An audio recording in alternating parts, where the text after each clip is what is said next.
പുള്ളി വന്നു കഴിയുമ്പോഴത്തേക്കല്ലേ മറ്റേ അരിയൊക്കെ ഇട്ട് ചോദിക്കാം. വേറെ ഒന്നും ഞങ്ങൾ പ്രത്യേകിച്ചൊന്നും എല്ലാം റെഡി ആയിട്ടുണ്ടെന്ന് പറയാം അല്ലേ?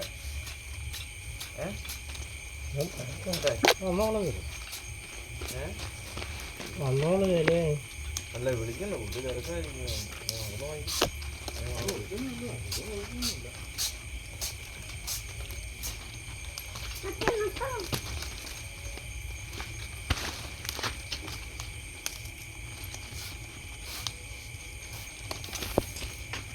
ഹലോ, ചങ്ങനത്തിന്നായിരുന്നേ. ആ, നാളെ 8:30 വൈകിയെത്തും അല്ലേ? ആ ശരി ശരി, ഓക്കെ ഓക്കെ. ആ ഹാ, ഞങ്ങൾ കാര്യങ്ങളെല്ലാം അടുപ്പിച്ച് വെച്ചിട്ടുണ്ട്.